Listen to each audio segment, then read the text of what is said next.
God was fair. Unusual priest there. He's unusual, isn't he? He is certainly unusual. He's coming back.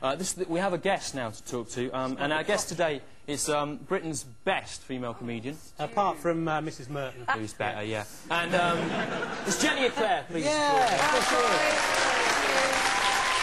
Hello, Richard. Hello, Jenny, how you doing? I've gone off you. Have you? Yes, I never liked you. Why not? What have I done wrong? You said that I wasn't as funny as Mrs. Merton. Oh, I'm sorry. It was only a joke. Sulking now. You are. She's a fiction. You know when he ravished you earlier, you've got something under your shoe. I think you've still got the price on. Yes, you have. How much they cost you? £69.95. We said you not say anything rude, Jenny. You I'm said not £69.95. One person's licence fee there, down the toilet. Yes, it's yours, you. My gran, you paid for this, do you understand? Jenny, you've been on The Real Rich and Judy show. Were they as professional as we are? That just reminded me. You know, Why? Why did that remind you of The Real Rich and Judy? I once went on the show in a pair of boots, and it was Richard and Judy or Anne and Nick. I can't really recall the difference. Well, and I got rather cosy like this with my boots, and I had a dog turd underneath my shoe. It was most unfortunate.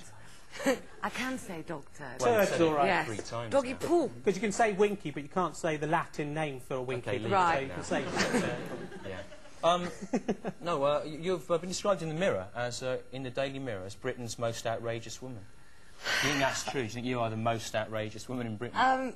No, I don't, because I sometimes think I'm probably the dullest woman in Britain. I mean, it's not... Well, you are. We've shared flats, you know the sad truth.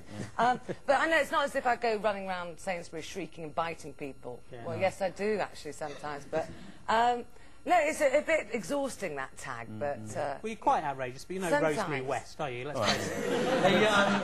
The thing I wanted to get onto was both of you have something in common. You probably don't know this, but both of you, Rich and Jenny, have appeared naked in the theatre. Yes, yes, but I was actually on stage at the time. I know, there is that. No, full frontal nudes in proper plays, these two. Yes, well, I did actually see your genitalia. Can we say genitalia? Because I took my opera glasses with me. She got you. She did get me. I did. My whole genitals are small. I did do a play last year called Steaming, and there was nudity, and nobody really minds bras coming off, but it's when pants come off that people go, ooh. And my mother was in on the first night, and bra came off, pants came off, and all I could hear was my mother going, oh my God! And then I got stuck in my bra once. You know what that's like.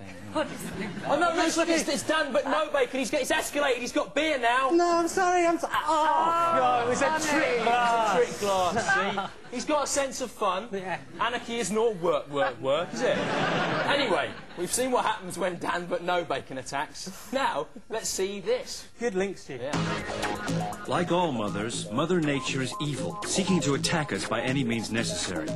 Hi, I'm Greg Evigan, one of the dads from My Two Dads.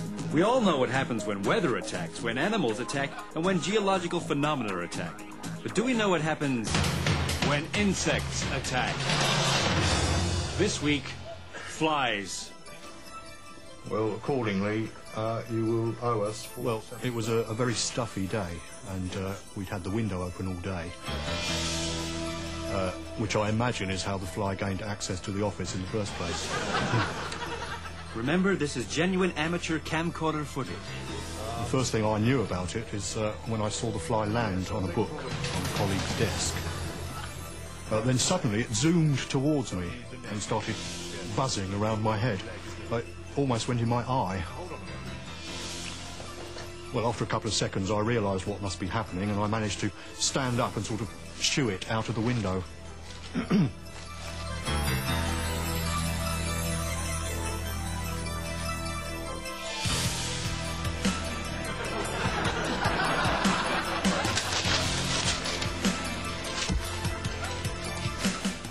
Then I sat back down and carried on with my work.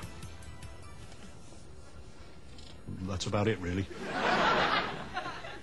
Well, David certainly won't be leaving the window open again, however stuffy it gets. He has learned to his cost the terror that can strike when insects attack. I'm Greg Evigan. Goodbye. I made this.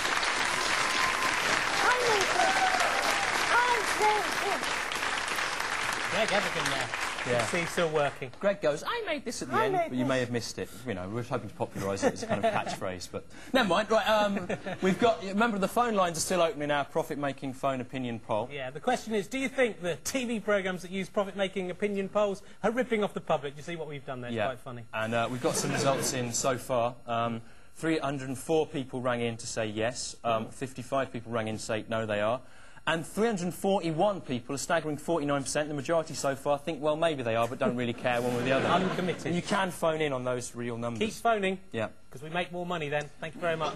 If you read the papers yesterday, or a week ago, if it's now the Friday night repeat, you'll have seen Mr Justice Harman resigned. He's a judge notable for making a few crazy statements in his career. Perhaps the most outrageous, when a woman in his court asked to be addressed as Ms, and he said, I've always thought there are only 3 types of women in the world: wives, whores and mistresses. Oh, that's a ridiculous thing to say. That is awful, yeah. isn't it? I mean, because there are only 2 types, wives and whores. How could he... That is worse. No, I'm joking. Right. I'm joking, of course. In the bad old days, honestly, in the 70s, men used to genuinely believe that there were only 2 types of women, the angel and the whore. It's pathetic. I'm glad I live in the 90s with the Spice Girls and girl power. They've shown how ridiculous that is. 2 types of women.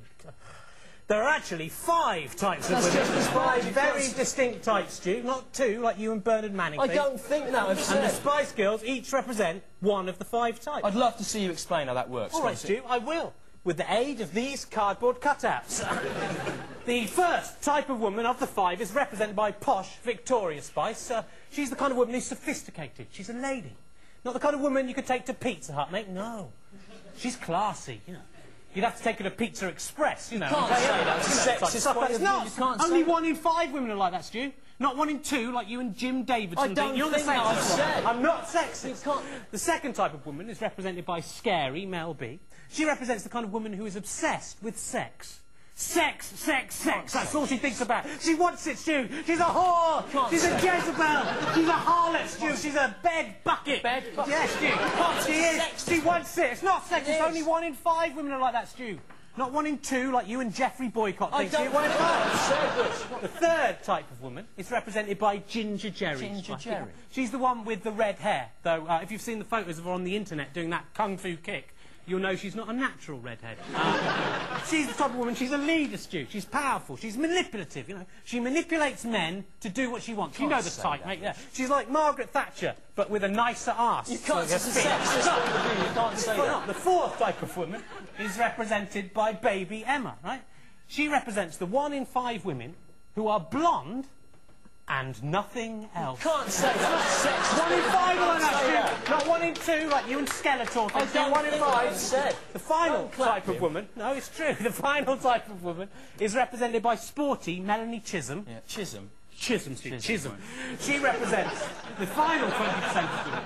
The final 20% of women, which is ugly women who can jump. You can't say that. What do you mean, jump? It's got an ugly face, Stu, but boy, what's your leap? It's incredible. Look, it's like a Zebedee or something. Look at that. Are you saying that nature has given her the jumping ability as some kind of compensation for the ugliness? Is that it? Stu, I think that's too simplistic an explanation, the nature argument. That's what a lamb would think. No, I think it's nurture. I think Melanie Chisholm has been nurtured by society to jump. I think Melanie Chisholm was born, right? She looked in the mirror. What, in the hospital? Yeah. As a baby? Yeah. She thought, oh dear, I'm a bit ugly. Better learn a skill. Well, jumping up yeah, Mum, love a jumping woman, Stu. And you think about it. Jumping is the only way that an ugly woman can procreate, Stu. Right?